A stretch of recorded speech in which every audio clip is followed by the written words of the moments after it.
The sun dipped below the trees. Long shadows stretched across the forest floor. Three friends, Mark, Sarah, and David, unpacked their car. They were excited to camp in the Pine Barrens. This place is huge. David said, looking around. The trees were tall and dark. Let's set up camp before it gets too dark. Mark suggested. He was always the practical one. Sarah shivered. It's already getting cold, she said, pulling her jacket tighter. Night came quickly. The friends huddled around the campfire. The flames crackled, casting dancing shadows on the nearby trees. They roasted marshmallows, their laughter echoing in the stillness of the woods. Tell us a scary story, Mark. Her eyes sparkled in the firelight. Mark cleared his throat. Legend has it that a creature haunts these woods. He began, his voice low. You don't believe in that stuff, do you? David chuckled. A strange sound, like a branch snapping, came from the darkness beyond the firelight. They all fell silent. The friends listened intently, their hearts pounding. The sound came again, closer this time. It was a high-pitched, almost human scream. Sarah gasped. What was that? She whispered, her eyes wide with fear. Mark grabbed his flashlight and shone it into the darkness. The beam danced across the trees, revealing nothing. Probably just an animal, David said, but his voice lacked conviction. He sounded unsure. Another scream pierced the night, closer than before. This time, there was no mistaking the terror in the sound. The friends scrambled to their feet, their eyes darting around in fear. The flashlight beam trembled in Mark's hand. What is that thing? Sarah whispered, her voice shaking. She clutched at Mark's arm. Something moved in the shadows. It was tall and thin, with long, sharp claws. Its eyes glowed red in the darkness. Mark dropped the flashlight. It clattered to the ground, plunging them into darkness. The creature let out another ear-splitting scream.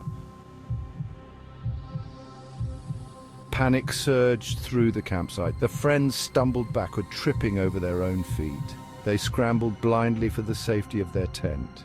Get inside, Mark shouted, his voice tight with fear. They piled into the tent, their bodies a tangle of limbs.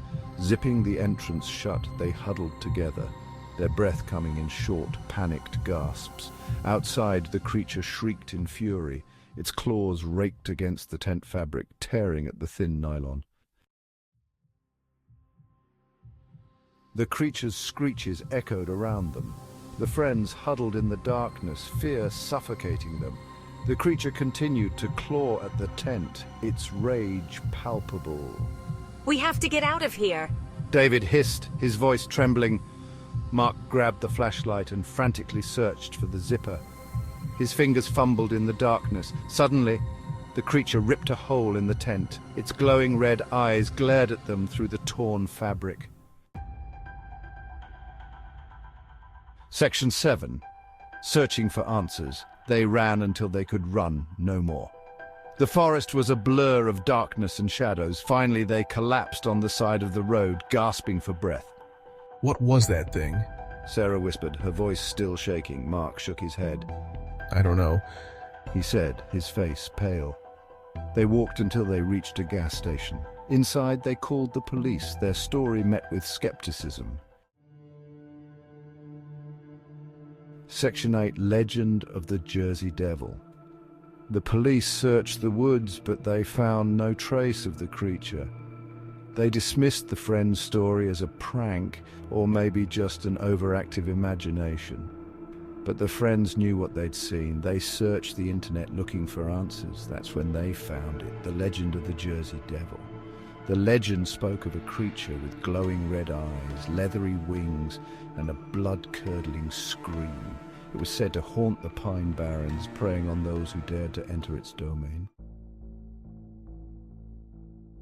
Section 9, Forever Changed. The friends left the Pine Barrens, but the experience stayed with them. They carried the terror of that night in their hearts. The memory of the creature's glowing eyes and its blood-curdling scream haunted their dreams.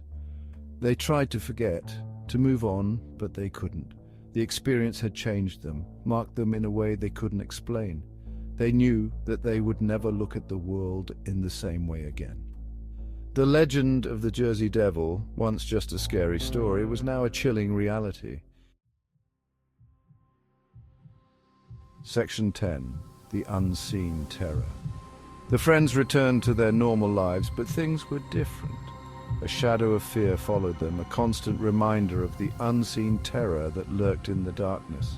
They knew that while they had escaped the Jersey Devil's clutches that night, the creature still roamed the Pine Barrens, and they couldn't shake the feeling that one day it might return. The experience had taught them that some things are best left undisturbed, hidden in the darkness where they belong.